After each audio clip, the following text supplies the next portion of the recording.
마태복음 26장 39절 같이 읽겠습니다. 시작. 조금 나아가사 얼굴을 땅에 대시고 엎드려 기도하여 이르시되 내 아버지여 만일 할만하시거든 이 잔을 내게서 지나가게 하옵소서. 그러나 나의 원대로 마시옵고 아버지의 원대로 하옵소서 하시고. 아멘.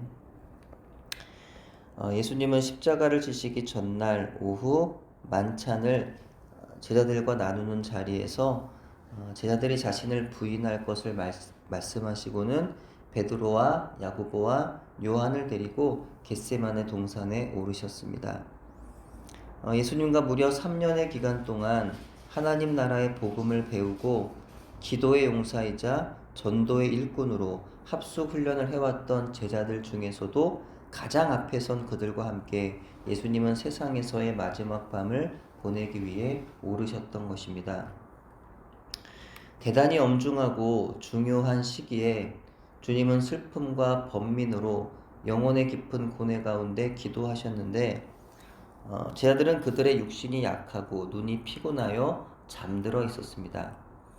예수님의 기도의 정예부대이자 용사로서 함께 기도의 세겹줄이 되어 주어야 했던 그들이 그렇게 쿨쿨 잠만 자고 있었습니다. 만약 그들이 예수님의 시험에 들지 않게 깨어서 기도하라 하셨던 말씀에 순종하여 졸린 눈을 비비며 정신을 다시 차려 기도에 전념했다면 어쩌면 그들은 시험의 때에 예수님을 부인하지 않았을지도 모릅니다. 왜냐하면 기도를 통해서 주님의 마음을 아는 지혜를 얻을 수 있고 기도를 통해서 하나님께서 함께 하시리라는 확신을 얻을 수 있기 때문입니다. 적어도 기도로 하나님의 도우심을 의지하는 사람은 두렵고 거친 세상의 도전 속에서도 하나님의 함께하심을 믿음으로 싸울 수 있는 마음의 준비를 할 수 있게 되기 때문입니다. 예수님은 십자가의 고난과 죽음 앞에서 이렇게 기도하셨습니다. 내 아버지여 만일 할만하시거든 이 잔을 내게서 지나가게 하옵소서. 그러나 나의 원대로 마시옵고 아버지의 원대로 하옵소서. 예수님은 왜 이런 기도를 하셨을까요? 하나님 아버지와 같이 예수님 역시도 우리를 사랑하셔서 우리가 죄와 사망으로부터 구원을 얻기를 원하셨을 것입니다. 그렇다면 당신께 부여된 십자가의 사명 말고도 우리를 구원할 다른 길이 있었던 것일까요? 그렇진 않았습니다. 예수님께서 십자가에서 어린 양의 희생제물이 되시는 것 말고는 죄인들을 구원할 다른 길은 없었습니다. 예수님은 누구보다 이 사실을 알고 계셨을 것입니다. 그렇다면 예수님은 왜 이런 기도를 하셨던 것일까요?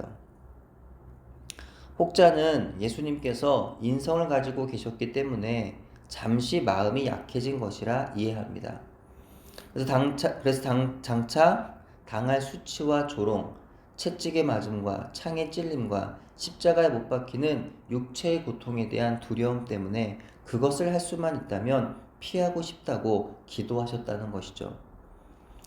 하지만 이런 이해는 기독교 역사상 수많은 순교자들이 극한의 고통과 죽음의 위협 속에서도 어떤 근심이나 고뇌가 없이 믿음으로 담담히 순교의 걸음을 걸었던 것을 생각하면 예수님을 그들보다 못한 존재로 여기는 것이고 너무나 우리의 하찮은 인간적인 시각으로 바라보는 것이라고밖에 생각할 수 없는 것입니다.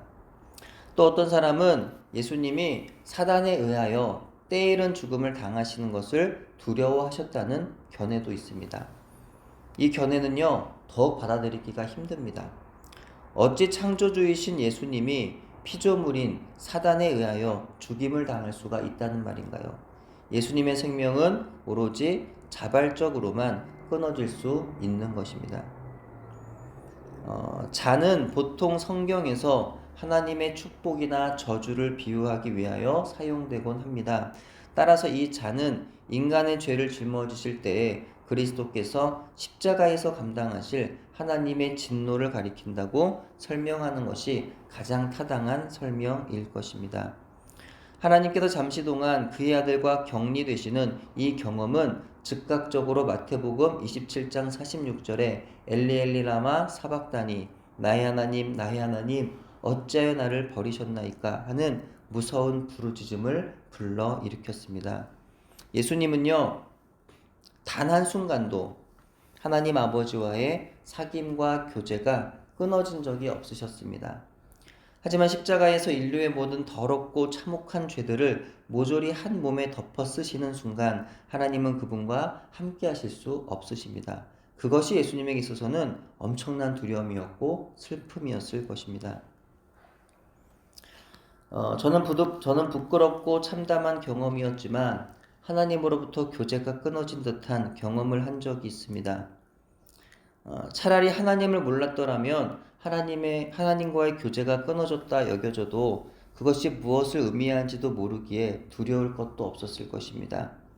그러나 하나님을 알았기에 하나님과의 끊어짐은 말로 표현할 수 없는 두려움이었습니다. 영원히 하나님에게서 멀어져 지옥의 불 앞에 서 있는 저의 모습에 절대로 죽을 수도 없었습니다. 이 영혼의 문제를 해결하지 못하고는 절대로 아플 수 없었고 죽을 수도 없었습니다. 하나님을 미약하나마 알았고 경험하였고 사귀었던 저도 그러했는데 예수님은 어떠했을까요? 결코 경험하고 싶지 않은 일이었지만 당시 조금이라도 겟세마네의 예수님의 심정을 조금은 경험할 수 있어서 돌아보면 은혜였던 것도 같습니다. 만약 저와 같은 한 인간의 죄가 그 사람으로 하여금 하나님으로부터의 멀어짐을 느끼게 함으로써 그토록 처절한 공포와 슬픔을 불러일으킬 수 있다면 온 세상의 모든 인간들의 죄를 짊어진다는 것이 무엇을 의미하는지, 그것이 하나님과 얼마나 멀어질 수밖에 없는 것인지를 아시는 예수님의 번민은 과연 무엇에 비할 수 있을까요? 우린 예수님의 그 비통함을 전혀 측량할 수 없을 것입니다. 그렇기 때문에 예수님은 내 아버지여 할만하시거든 이 잔을 내게서 지나가게 하옵소서 라고 기도하신 것입니다. 그러나 그 잔을 받을 수밖에 없음을 아셨기에 그러나 나의 원대로 마시옵고 아버지의 원대로 하옵소서 라고 기도를 마치셨던 것입니다. 겟세마나의 엄중한 기도는 예수 그리스도의 우리를 향하신 사랑의 깊이를 알 수 있습니다. 인류를 죄의 권세로부터 구원하시기 위하여 죽음보다 더한 아버지와의 교제의 끊어짐의 고통을 감당하시기로 결정하셨던 것입니다. 인간은 나약하고 불성실하여 자주 하나님과의 약속과 사명을 외면하고 도망치지만 예수님은 끝까지 사명의 자리에 계셨습니다. 마치 도살장으로 끌려가 잠잠히 죽임을 당하는 어린 양처럼 그렇게 십자가의 죽음의 자리에까지 그분은 그렇게 나아가셨던 것이죠. 고난주간 우리의 믿음의 자리를 돌아봅니다. 먼저 나의 기도의 자리를 묵상해 봅니다. 한 시간이라도 깨어서 기도하고 있는지, 시험에 들지 않도록 지금 기도하고 있는지 묵상해 봅니다. 하나님의 뜻을 모르지 않으면서도 애써 외면하고 언제나 나의 뜻만을 고집하며 기도하고 있진 않은지 묵상해 봅니다. 비록 연약하고 부족하지만 그것을 핑계로 잠들어 있는지, 아니면 나는 연약하나 나와 함께 하심으로 나에게 힘주시고 지혜 주시는 전능하신 하나님께 기도로 의지하고 있는지를 묵상해 봅니다. 하나님께서 부르신 사명의 자리에 머물러 맡은 일에 충성을 다하는지, 아니면 틈만 나면 꾀를 부리고 도망칠 생각만 하고 있진 않은지 묵상해 봅니다. 하나님 아버지, 우리 연약함을 긍휼히 여겨 주시옵소서. 하나님, 우리의 불의하고 게으른 죄악을 용서하여 주시옵소서. 하나님, 우리 연약함을 핑계로 삼아 불의하고 게으른 종이 되지 않게 하소서. 말씀의 자리, 기도의 자리, 복음을 전하는 자리를 지키게 하시고 예수님께서 우리를 사랑하심으로 부르심에 순종한 것처럼 우리도 예수님처럼 형제와 이웃을 사랑함으로 그들을 향하신 하나님의 부르심에 순종하게 하옵소서. 이와 같이 예수님처럼 기도하고 예수님처럼 겸손히 순종하는 고난의 주간이 되기를 바랍니다. 기도합니다. 하나님 아버지, 감사를 드립니다. 사순절의 기간의 끝자락에 또 고난주간을 허락하여 주셔서 다시금 우리를 위해서 이 땅에 오시고 우리를 너무나도 사랑하셔서 십자가에서 죽으시고 부활하심으로 우리를 향한 모든 구원의 역사를, 그 구속의 그 사명을 다 이루신 또 주님의 그 행하심, 또 주님의 그 사랑하심을 오늘도 다시금 기억해 봅니다. 오늘 우리의 이 기도의 자리, 또 사명의 자리를 다시금 돌아볼 때에 예수님의 그 끝까지 우리를 사랑하심으로 이루신 그 사랑을 본받는 또 우리의 모습이 되게 하여 주시고, 예수님처럼 그 믿음으로, 그 사랑으로 기도의 자리, 사명의 자리를 잘 지킬 수 있도록 하나님 축복하여 주옵소서.